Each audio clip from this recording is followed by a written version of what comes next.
Huwag mo na patayin to. Nasaan yan si Solo? Nasaan ba? Nasaan? Nasaan ba? Nasaan? Ano mo? Ano ko papatayin to? Papatayin ko sa sarili niyang kapa.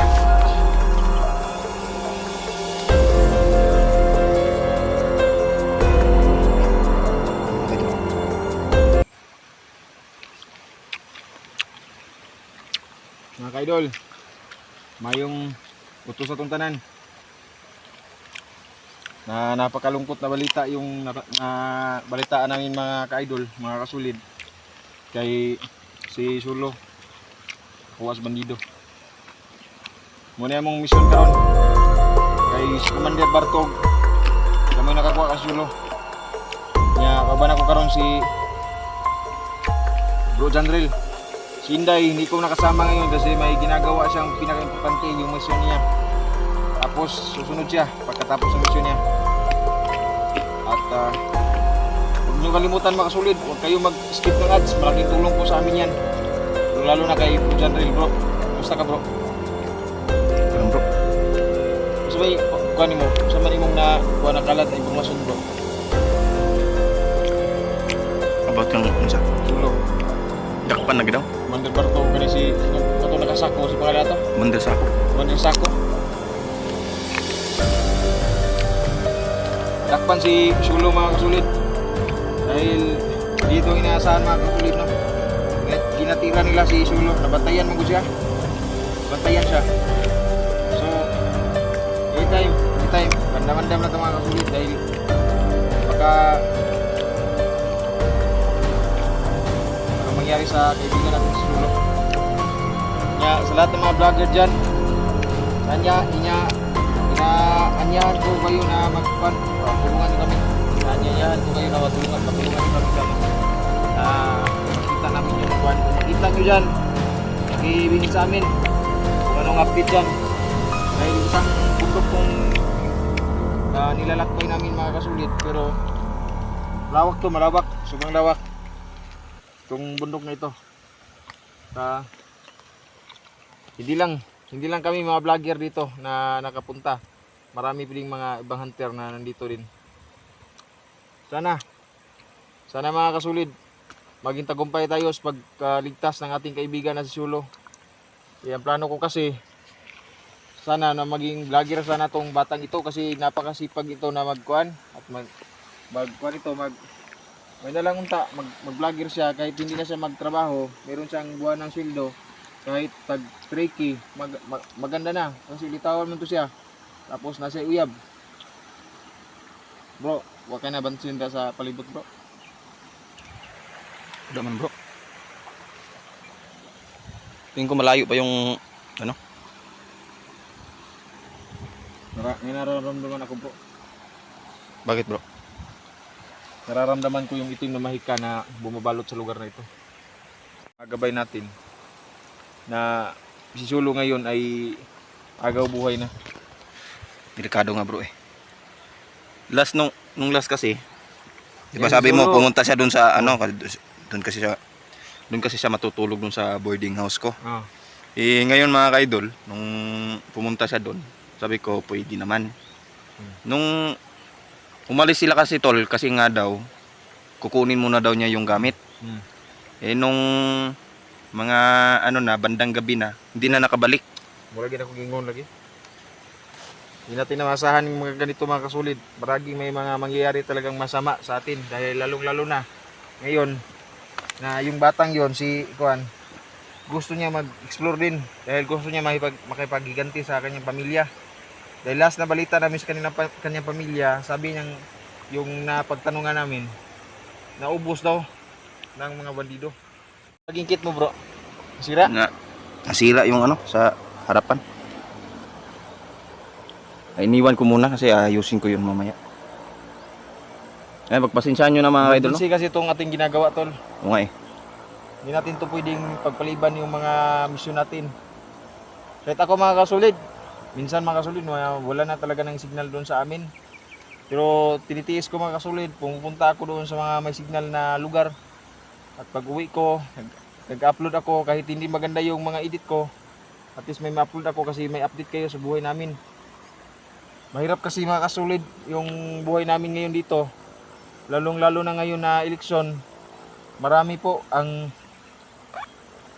mga masamang tao, lalong-lalo na yung nakaraan na karoon ng gira. At May ayan, putukan nga doon sa ano tol. Doon sa unahan. eleksyon baga, init kaya yung eleksyon. Iba kasi yung eleksyon namin dito mga kasulid dahil yung init kayo. Libog ka ba kung parubanta sila mga maing tao pero magsigi sila gira. Nya sibilyan yung naawa yung mga sibilyan, makakaawa yung mga sibilyan dito. Tulad ngayon, kakagulo na yung kuha natin mga kasulid, mga bansa natin. At ito pa rin tayo mga kasulid, patuloy pa rin tayo na magbuksa ng mga kasamaan dito sa lugar na ito. Bro, ang diskarte na to ni bro. Pag makita tag bandido, ayaw patiyada yon. Babasahin ko muna yung isip. Sige bro. At tagulilong lang tayo. Orasyonan na nato bro. Oh, pag may pagkakataon, meron tayong magawa, mapatay na to sila tanan. Sige bro, sige. Pero, Mayon ni mo kan bro kay wata kabalo kung asa si Uloron. so sabi ng kaibigan kong si kaibigan Peter, ang sabi niya sa akin na mahirap malaman kung kinaroroonan ni Kuan kasi may mga itim na diwindi, pinalilibutan sila. So, gumagamit sila ng black magic mga kasulid, pero ginagawa po ng ating mga kaibigan Gary, kaibigang Pasiritos, kaibigang David, Silaw, Ilaw, sila mga kaibigan natin. Si Diwatang Erika. Oh, yung mga gabay natin, sila patuloy silang tumutulong. Bro, tara bro. Tara bro. Ato ning kanan, ato ning research na ning area. Timog pikit aning dili nato ni makita antong bataa ba. Okay. Sabi ni Inday, pag hindi pa daw makita within 24 hours. Kasi ilang araw na. Wala. Ilang araw na. Mahigit na 72 hours na. So, ganyan mga sulit. Mahirap po yung kalagayan. Kanal pala to dito bro. Ingat ka bro kasi may kuwan bro, boho kayo na. Mahaba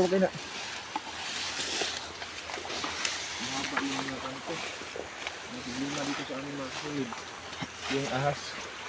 Tapos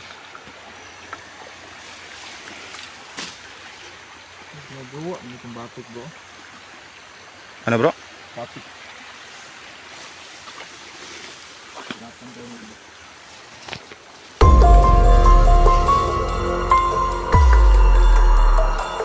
May truck bro. Meron bro. May tao siguro dito bro. May tao siguro dito. Ayun bro, sabi na.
Baka ito yung ano mo to.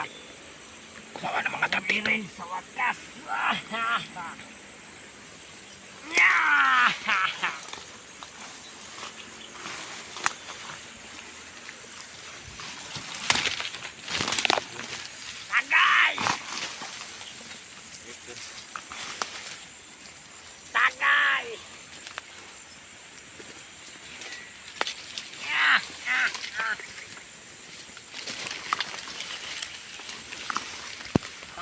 Brad.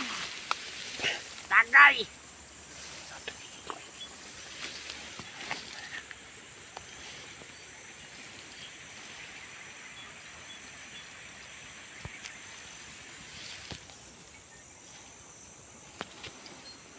Ayun na mga idol. Papalipad na ng orasyon si Neil dyan mga idol.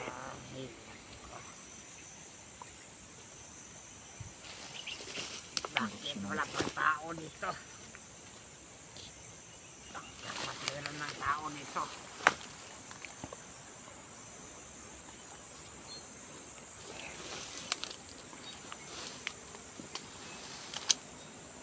Wala na akong kasama.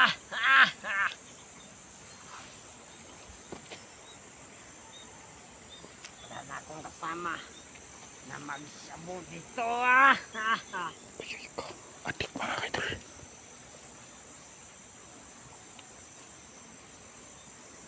Nasaan nyo nilagay si Solo? Ah, Alam ko hindi mo kami nakikita. sino ka? Ano sino ka? Hindi kami sinuka.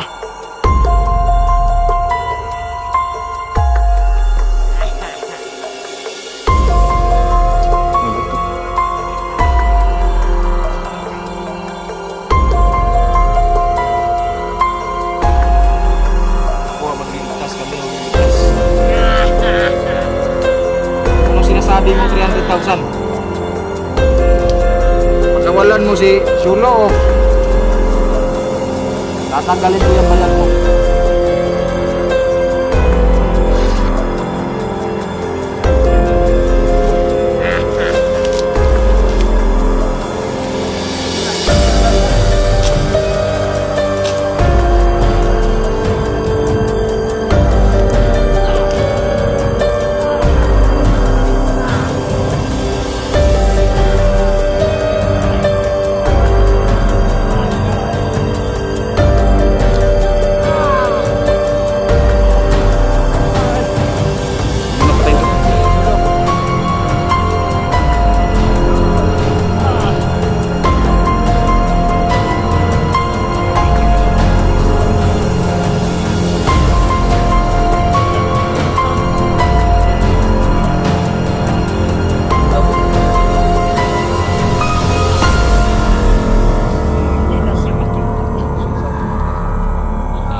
Alam mo ba kaya namin siyang kanapin? Sa magitan ng aming mga gabay? Ako lang kasi nakaalam kung saan siya. Sino ka ba? Sino ka? Kumandir sa ako. Hindi yan si Commander Sako tol. Sino si Commander Sako? Hindi yan si Commander Sako. Sako nararamdaman ko sa kanyang... Orasyon na tol. Basahan ang ulo tol. Akong basago ng ulo? Basahan ang ulo niya. Oo. Yang yun ang huna ba? Na.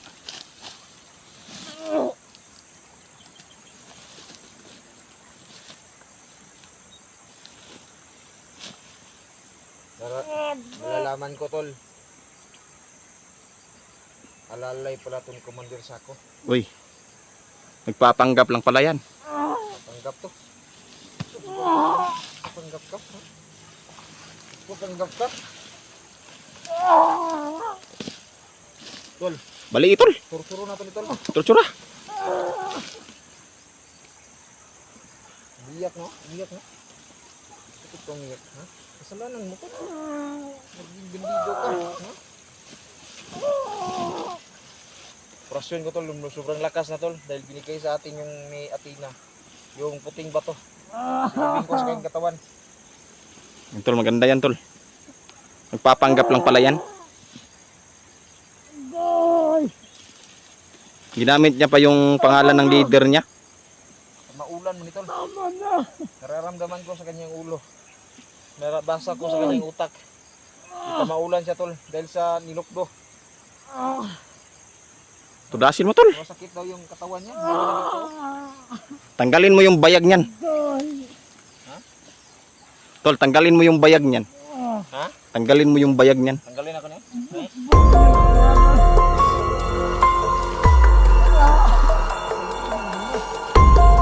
Blanco na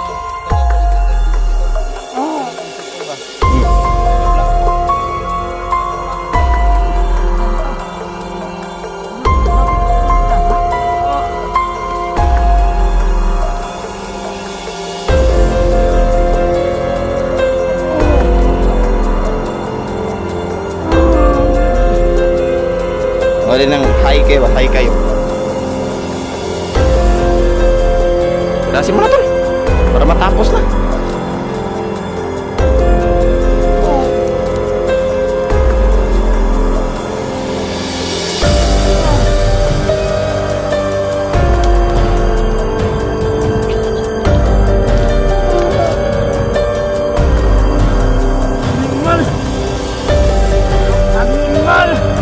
Pati ka tol.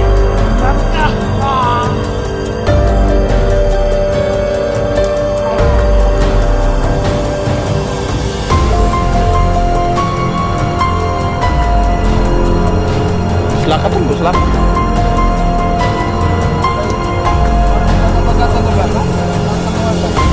Masih baga-baga?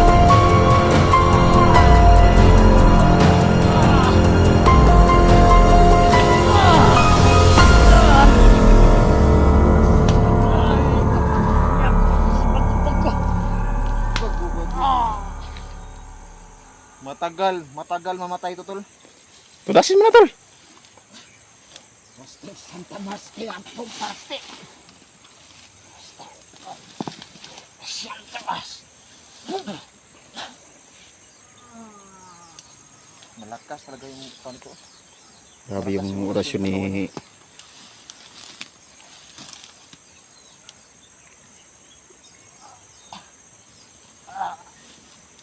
parang wala sa sarili yan tol, no? Sumba!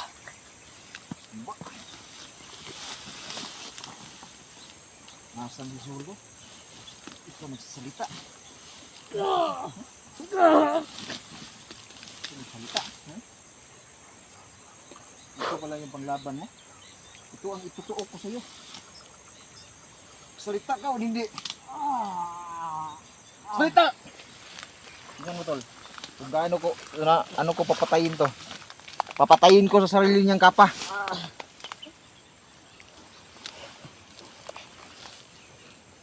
Yan, no? Grabe. Yan naman kayo tol. Patay na. Patay na. Nahikog ba?